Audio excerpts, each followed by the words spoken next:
Salut, j'espère que vous allez bien. Donc aujourd'hui on se retrouve pour 5 astuces à Disneyland Paris pendant la période de Noël. La première astuce est bien évidemment ne tardez pas pour faire votre réservation. Si vous voulez y aller au mois de décembre, sachez que maintenant les places sont limitées à Disneyland Paris et vous êtes obligé de réserver votre place sur la plateforme de réservation de Disneyland Paris. Le lien sera dans la description. Sauf si vous avez réservé vos places en même temps qu'un hôtel de Disneyland Paris, donc c'est-à-dire le Santa Fe, le Cheyenne, le Sequoia, le Newport ou l'hôtel Marvel, là si vous prenez vos places en même temps que l'hôtel, vous n'avez pas besoin d'aller sur cette plateforme pour réserver vos places. Mais si vous prenez un hôtel en dehors du parc et que vous achetez vos places de votre côté, là vous êtes obligé d'aller sur la plateforme et de réserver votre place, d'aller sur le jour où vous voulez aller dans le parc et cliquer dessus et enregistrer votre billet. Si vous ne faites pas ça, vous ne rentrez pas dans les parcs Disney. Donc oui, faites attention, au mois de décembre il ne reste pas beaucoup de places, aussi bien pour les billets comme ça que pour les passes annuelles. Les passes annuelles sont obligés également de s'enregistrer sur cette plateforme. Précision en plus, j'étais en train de faire le montage, je me suis rendu compte que j'ai oublié de vous préciser, si vous avez un billet daté où la date est écrite sur votre billet, là vous n'avez pas besoin de vous enregistrer sur la plateforme, c'est bon, on pourrait rentrer dans les parcs Disney sans aucun problème.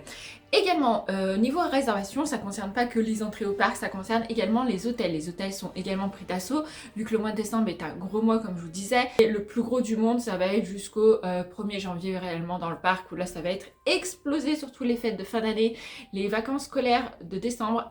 Là, le parc est blindé. Donc, si vous voulez y aller, pensez aux hôtels, parce que les hôtels, bon, bien évidemment, vont être pris d'assaut. Donc, vous avez soit, vous passez par le site officiel de Disneyland Paris. Donc là, vous avez automatiquement les billets d'entrée qui sont inclus dans le prix, parce que Disneyland Paris on ne peut pas réserver que l'hôtel comme ça, sinon il faut les appeler. Donc là, si vous les appelez, oui, vous pouvez avoir des nuits sèches. Et sinon, je vous conseille le site Booking, où là vous pouvez trouver tous les hôtels à côté de Disneyland Paris, mais également les hôtels dans Disneyland Paris qui sont sur Booking. Donc là, vous n'avez pas les entrées au parc, vous avez juste la nuit d'hôtel. Et sur Booking, il faut regarder parce que des fois, il y a des prix super intéressants, surtout dans les hôtels partenaires à côté. Là, vous pouvez trouver des prix vraiment super intéressants de temps en temps. Petit conseil, voilà, allez sur le site Booking et regardez. En plus, comme je vous dis, il y a les hôtels partenaires, donc il y a des navettes entre ces hôtels. Et donc c'est super intéressant. Mais traînez pas parce que c'est pareil, les réservations d'hôtel, je viens de regarder en décembre et c'est parti très vite, vraiment. La deuxième astuce que je vous conseille, c'est quand vous préparez votre sac à dos, prenez les choses hyper utiles comme 1. Une bouteille d'eau, 2.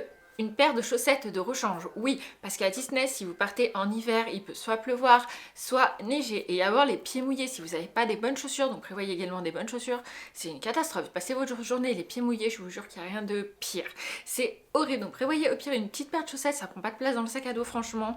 Prévoyez également un kawaii, parce que s'il pleut ou s'il neige, c'est super utile, donc un kawaii avec une capuche.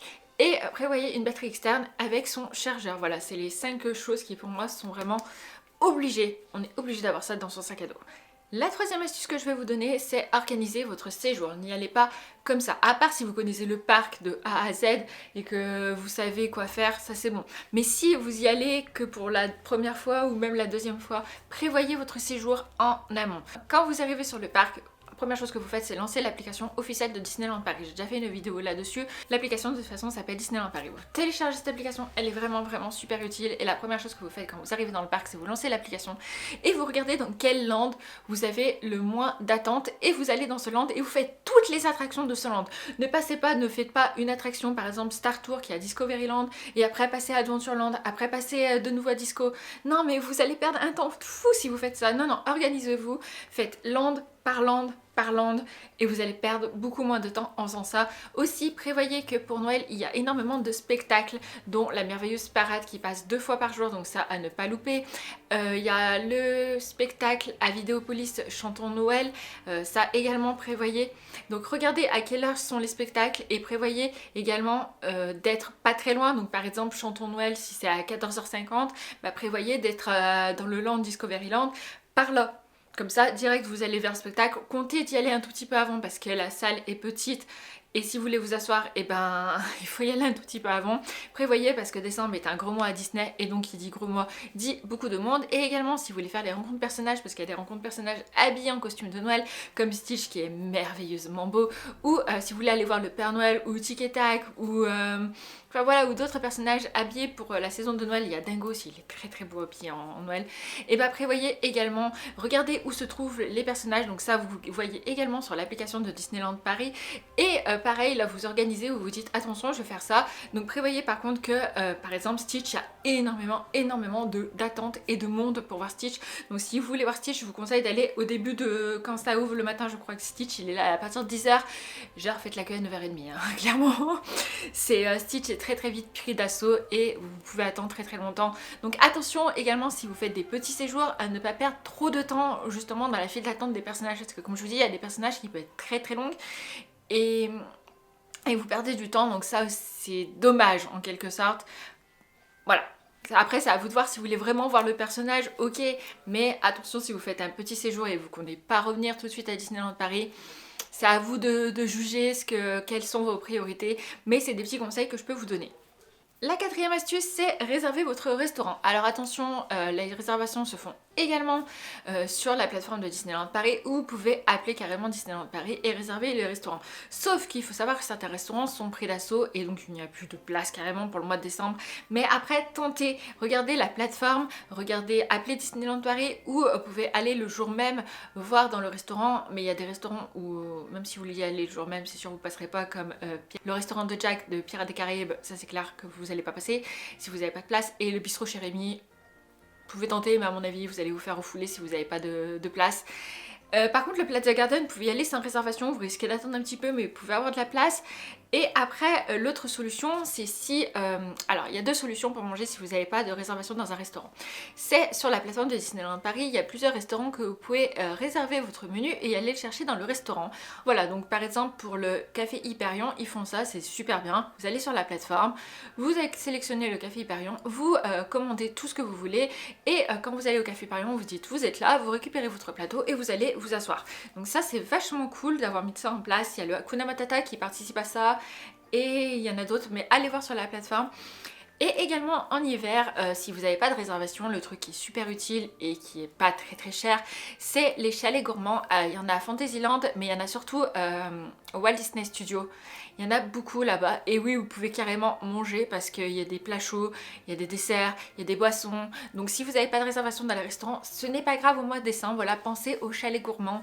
Il y a beaucoup de choses à tester. Et il y a même des choses pour les végétariens. Donc ça c'est super cool, merci Disney. Et donc ça c'est cool. Donc pensez au chalet gourmand, c'est voilà. Après si vous voulez aller dans un resto, réservez en avance, mais sinon ce n'est pas grave, pensez au chalet gourmand. Et la dernière astuce que je peux vous donner pour Noël à Disneyland Paris, c'est penser au Disney Access. Ok, c'est cher, alors vous n'êtes pas obligé de prendre le Disney Access Premium où là vous payez pour toutes les attractions parce qu'il y a des périodes où c'est hyper cher. Je crois que les périodes de fête de fin d'année, on est à 180 € pour avoir 11 attractions ou je sais plus combien il y en a, mais c'est hyper cher vraiment. Après il y a des jours où il y a que 90, où ça coûte que 99 €. En fait ça dépend des périodes. Pour 99 € donc on a certaines attractions également, mais vous n'êtes pas obligé de payer le truc en entier. Par exemple nous ce qu'on fait avec Jav quand on va dans un séjour et qu'il y a beaucoup de monde, c'est payer pour certaines attractions qu'on veut pas attendre et qu'il y a énormément de monde, comme Big Thunder Mountain. Clairement si vous y allez que vous voyez 50 minutes d'attente, alors soit vous avez envie de vous taper les 50 minutes d'attente, mais si vous faites un mini séjour, vous payez le Disney Access. Je crois que c'est 17 € pour Big Thunder Mountain par personne. Et vous avez deux places, donc oui ça fait 34 €. Oui c'est un coût, oui les fast-pass manquent clairement, c'était gratuit, c'est super bien. Oui voilà, c'est comme ça, maintenant ça coûte un certain prix, mais ça peut être assez utile si vous faites un mini séjour. Et ben vous perdez pas votre temps en fait, vous payez l'attraction et vous passez, au lieu de passer en 50 minutes à chaque fois, nous on passe en clairement moins de 10 minutes. Donc vous gagnez un temps de fou. Ok c'est payant, ok c'est chiant, moi c'est ce que je conseille. Et les attractions où je conseille de payer, c'est Big Thunder Mountain, Space Mountain ça dépend parce que s'il y a que 30 minutes d'attente ça va, s'il y a plus il faut payer. La Tour de la Terreur c'est souvent qu'il y a 55 minutes d'attente, la Tour de la Terreur 55 minutes, voilà. Et Web, ils ont rajouté Spider-Man, clairement payé. Voilà, c'est les attractions où nous on conseille payer. Par contre les attractions il faut pas payer où il y a très peu d'attente. Phantom Manor par exemple, ça il y a très peu d'attente. Buzz ça dépend, c'est pareil, des fois vous payez pas, ça dépend. Mais regardez, c'est tout ça, ça se trouve sur la plateforme, vous voyez toutes les attractions où on peut avoir le Disney Access, vous voyez les tarifs, ça vous donne un créneau horaire, vous allez pendant ce créneau horaire et vous passez beaucoup plus rapidement. Mais là, c'est à vous de voir si vous voulez mettre du budget là-dedans ou pas. Mais c'est un petit conseil pour les Noël en fait, vu qu'il y a énormément de monde comme je vous disais pendant cette période, ça peut être quelque chose de très utile. Sur ce, j'espère que ces petites astuces vous seront utiles à Disney à Noël.